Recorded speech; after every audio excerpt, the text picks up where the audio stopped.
Hey, Lurkiners, and welcome back to something a little different. It's kind of like a 2015 post-look, 2016 future look, because this is a top 10 list, as is typical amongst YouTube channels about this time of year. The specific genre of this top 10 list is I'll be taking my 10 games that I've played in 2015 that were demos or early access or that kind of thing that I am looking forward to watching grow/develop in 2016. So without further ado, let's go! Number 10! Reset. This game, mechanically, is nothing terribly new. This is a puzzle game where the main mechanic is you have the ability to record yourself doing something and then have a after image clone of yourself do that while you do something else. So an example of one of the earliest puzzles is you record yourself turning a wheel to move a platform, and then while your clone does the same thing, you run over and jump on the platform so you can cross a gap. You know, very simple stuff. The reason this is making my top 10 list is because it's a first-person game, which I haven't seen this mechanic done in first person before, and it has a very mysterious atmosphere to it. So you play as so physically, you can see from your clones, you look like a typical mech kind of thing, a human-sized mech. So I don't know if we're a person in a suit, or if we're an artificial intelligence. There is a female voice that kind of talks to you, and the setting for the game is a futuristic cityscape where it's heavily raining and you are the only thing that you see moving. It's like a crashed plane, so I don't know if this is a post-apocalypse.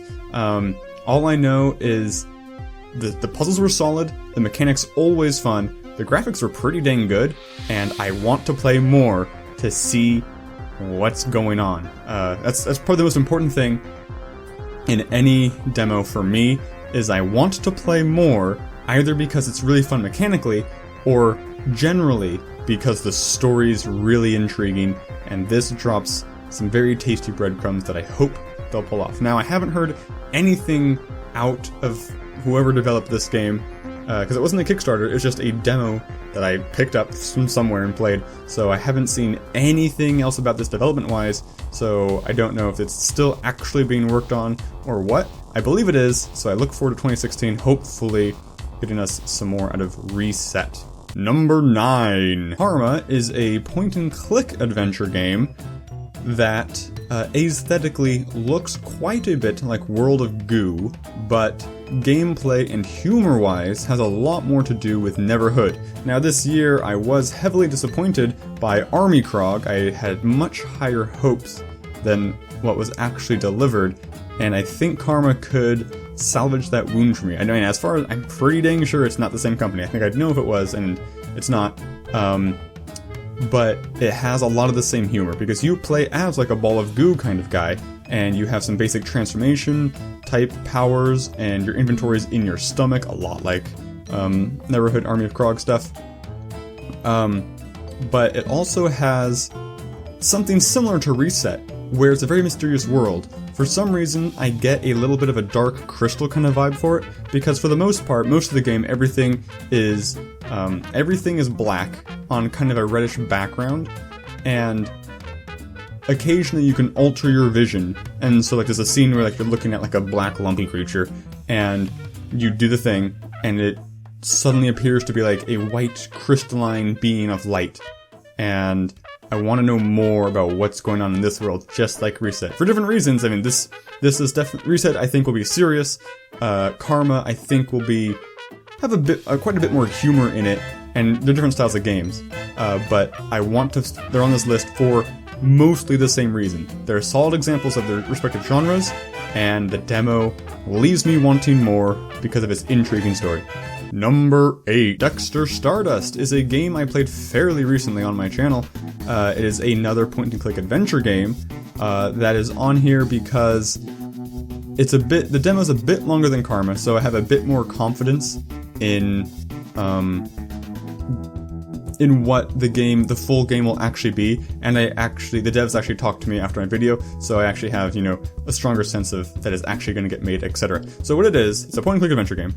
The reason it stands out and is on this list is because it has a very strong sense of humor. The game is very self-aware that it's a point-and-click adventure game. There are, in the demo, several jokes, pointing fun at it being a demo, certainly whacking, if not breaking, the fourth wall quite hard, which I absolutely adore.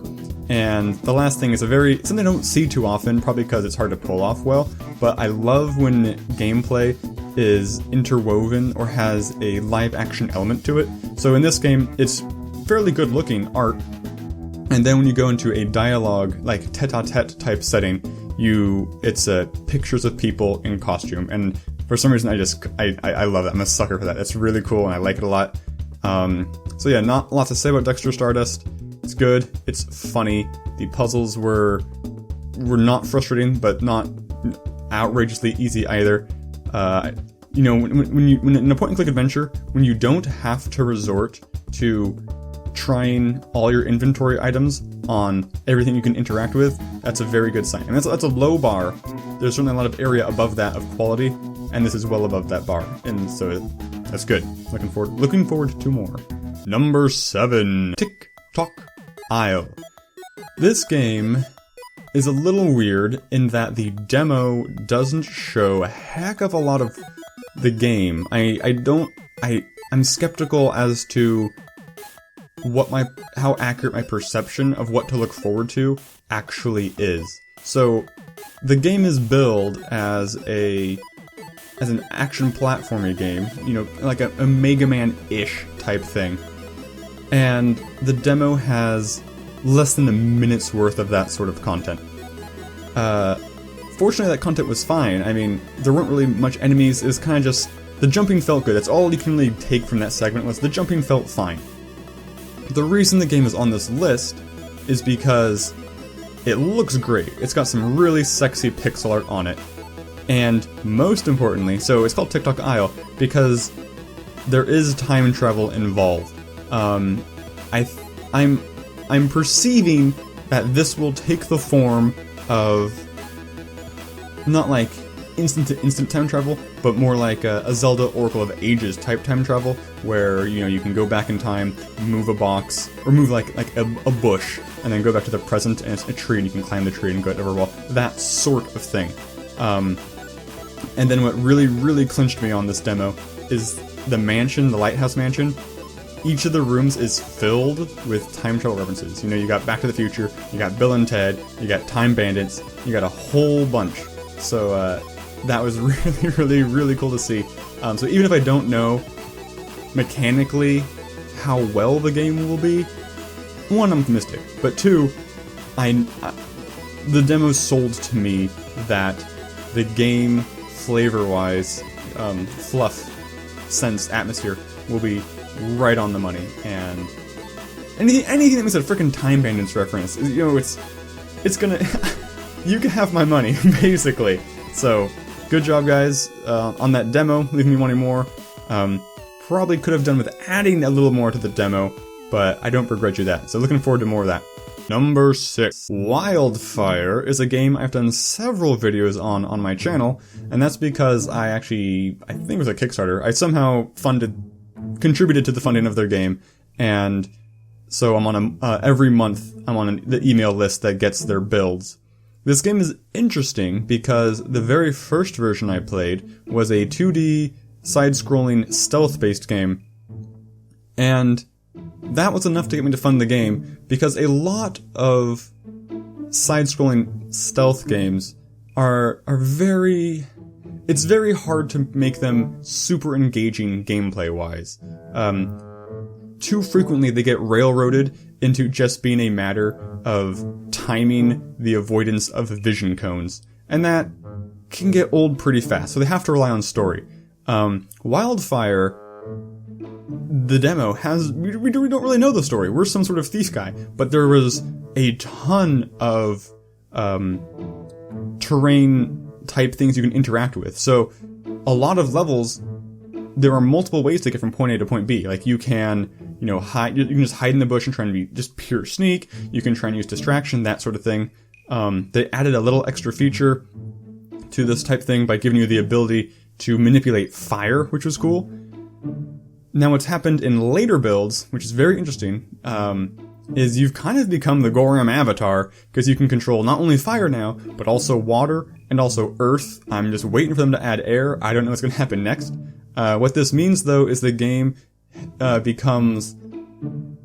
It's still stealth-based, but it's not as... You have your superpowers, so you don't have to rely on your stealth abilities as much, because now you have so many ways to manipulate the environment. It's a bit more of like it's almost like a sandbox puzzle. I mean, sandbox is definitely too big of a term. It's not like super sandboxy, but there are multiple ways to get from A to B, even more than there were before. And I think that's pretty cool. It's definitely, I think it's definitely gonna make the game a lot more accessible, have a wider audience. There is the capability for players to make levels, which I think is a huge feature for just making great content. I mean, any sort of puzzle game, Portal's the prime example. If you have a player-made community content stuff, that drastically increases the longevity of like activity on that game. Although there needs to be a way to curate, I guess, player levels. Otherwise, you're gonna have to dig through a lot of crap to get to good stuff. I mean, Mario Maker is kind of going through the same thing right now. But the game, sweet pixel art. I love the background parallaxing on it.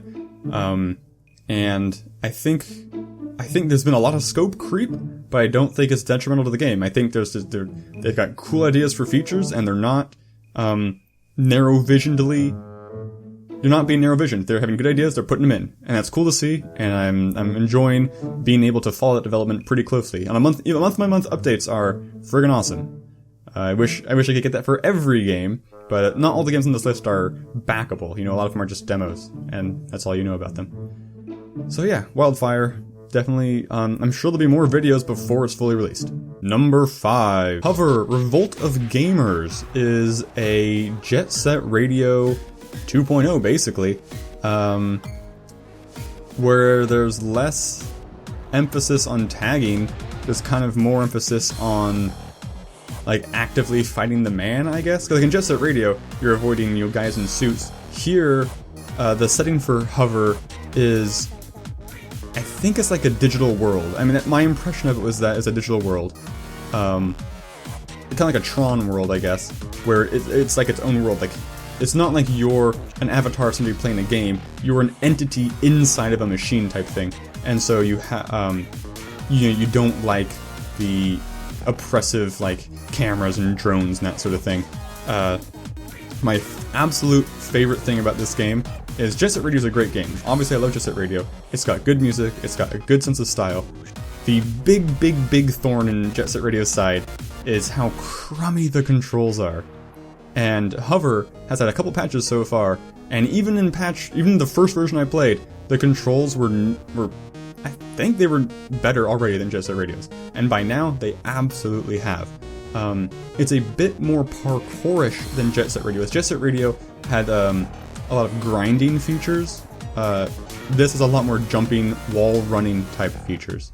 In their most recent patch that I played, which isn't the most recent patch, they added a whole new section to the map, and that was, in my video, I'm pretty clear about it, I was not a fan of it, because in this sort of parkour game, I want to be moving, I want to be free running, more or less, and the prison was, it forced you to sneak, which isn't always a bad thing, but slowed things down, and again, not a terrible thing, but the thing that ruined it for me is after spending a lot of time sneaking, it was still very easy to screw up and have to start completely over.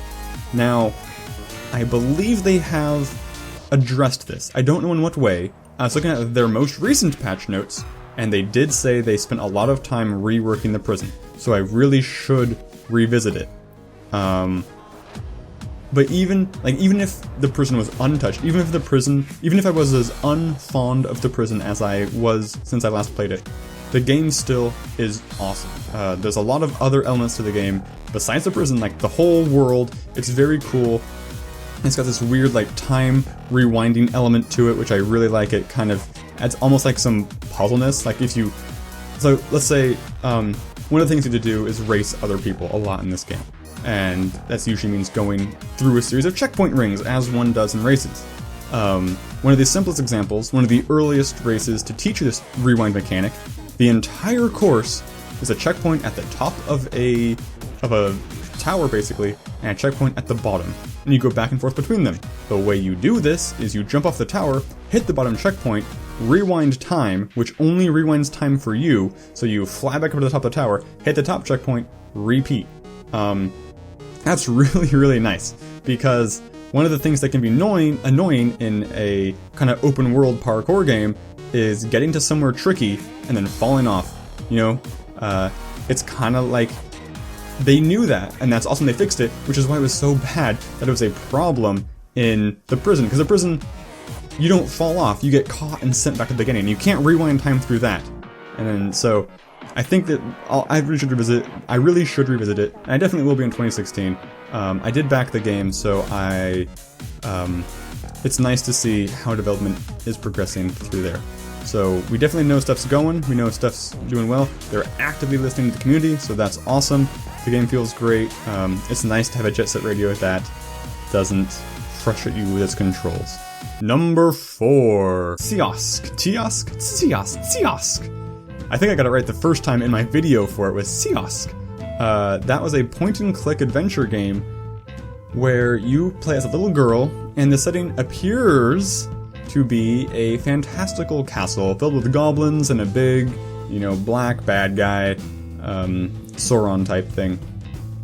And the reason it's on the list is because, unlike a lot of other point-and-click adventures, it has some real-time puzzles. So, a good example will be in this demo, you're crossing a bridge, and you hear some goblins behind you, so you have to click in your inventory and put on your invisibility cloak. If you don't do it in time, you get caught and have to redo that room. Now that can get frustrating for longer sequences, which can get repetitive, but none of the sequences in the demo are long enough to be too terribly frustrating. I think King's Quest has a couple similar type ones. In Siosk though, so it can be frustrating because obviously, like I said earlier in this video, one of the biggest downer in a point-and-click adventure is when you reach that point where you give up, when you're out of ideas and you have to start using your entire inventory on everything you can. Were that to happen in Siosk, which it hasn't yet, that would be extremely aggravating to have to go through that experience in the midst of some real-time puzzle. So they have to be careful about that. So far in the demo, things have been pretty clear. It's a very beautifully drawn game, and importantly, the drawings don't distract you. So you're not like trying to click on every little thing. It's for the most part pretty smooth to see how things interact and what things you can do things with. So I think if they can keep up that sort of aesthetic that directs player attention well, they can avoid that sort of problem with the real-time puzzles. I remember there was one in the demo that was a little, maybe too tricky, but maybe that's just being dense, you know, it's hard to tell. But yeah, that's a game I kickstarted, and I haven't heard a lot about. They had a couple of emails, but they're not like monthly, like the Hover and Wildfire guys, so development can be slow. I don't begrudge them not having more information, I'm just greedy, I want more information. But yeah, so the reason this is so high on the list is there is, like over Karma or Reset, is there is a stinger at the very end of the demo, which absolutely makes me want to, even if it's not a game, even if they just printed like a web comic, I want to see what's going on. Like, it's just like a whole game changer. I'm not gonna spoil it here, watch my video if you want to. But yeah, it's really cool. I will go through any amount of frustrating gameplay just to experience that story. And it might not be worth it, but the breadcrumbs are there, and I'm looking forward to more of Siosk. Number 3. The Last Time is, I think yes, it's the last point-and-click adventure on this list. And the reason it's the number one point-and-click adventure is for several reasons. So it has fairly simplistic pixel art, more simple than Wildfire, but that's not important really for a point-and-click. It can actually make things easier. They stand out a little better. But the writing for this game is the best. This game doesn't have the world building that a game like Kiosk or TickTock Isle demo has, but the decisions you can make in conversation were, I don't know, I have no idea how much they mattered. I actually only played through the demo once, but they were all well written, and I had to actually think about how I wanted to roleplay the character that I was, and that was just really cool and not something I see a lot. A lot of the time for like dialogue scenes, I'm really just clicking through to get them over with, but here, I think it's because they were cutscene type discussions, so I wasn't being fed information per se. It was kind of just a little bit of banter and background for the characters, which may or may not be important. We don't really know yet, but it felt really cool and pretty organic. And the other thing that the last time did, which I really liked, is it had QTEs, which it's a very atypical thing to say. It's like, oh boy, this game has QTEs. I wish more games had QTEs. That's generally not the case, but for some reason, I think the QTEs, I think I seem to like them in point-and-click adventures. Like, so Kiosk, I was just saying, I really liked how they had real-time puzzles. Like, you had to respond to events quickly. But the caveat there is you run the risk of, not knowing what to do. TickTock Isles were a lot more clear. It's more like, button prompt QTEs. And so having a button prompt can be a little jarring, but there is a difference in the kind of tension that is felt when, for example, let's say my character, I click on him to open a door. As he walks towards the door, I can have tension as to like, oh, what's on the other side of that door? And I can have tension being, I better physically get ready to do something when that door opens, and there may or may not be a guy on the other side of it. You could argue that one is more immersive than the other, but one that causes a physical reaction in me is something I kind of value that it really forces me to be involved in the video game in some capacity. And the good writing causes me to be emotionally, mentally checked into the game. So I think those two things together just worked exceptionally well. And these guys are doing pretty regular updates through the emails, so that's really cool to see. Yeah, like I said, I don't know a lot about the story, but the little bit that they showed was so well created that it gave me a lot of faith for the overall thing to be pretty well crafted, and that's why it's so high on this list. Number 2, AdventureCraft is another game that has several videos on my channel. I actually had the developer on the podcast I'm a part of, and he's a really nice guy. Unfortunately, I follow him on Twitter, and I have not heard a lot lately. I don't know how much development's going into it. I know there's been a lot of talk of a cave system being implemented, which I really want to see, and I'm sure that will be implemented because he's tweeted out pictures and stuff. So I mean all the signs are there. The development is still going. He's just being kind of mum about the whole thing. The thing I'm looking forward to the most, and it's not on the timeline at all, who knows when we'll get it, is multiplayer. I'm really looking forward to multiplayer. So I should probably talk about what kind of a game AdventureCraft is. It's basically a Don't Starve, but with pixel art. Yeah, that sums it up pretty well, actually. So it's an open world, procedurally generated, random stuff. I really like games where the technology is kind of poorly defined. Like there's magic, there's also guns and riot shields, I really like that mashup type thing. I wish you kind of had the capacity to shape your world a little more, It's definitely very heavy on the survival. Like, you can never, like, if I kill an entire camp of goblins, they'll respawn eventually. Like, I can destroy everything in the camp, and it'll rebuild itself. And so I kind of wish there was more way to have, like, an impact and make your mark. But the gameplay itself is very cool.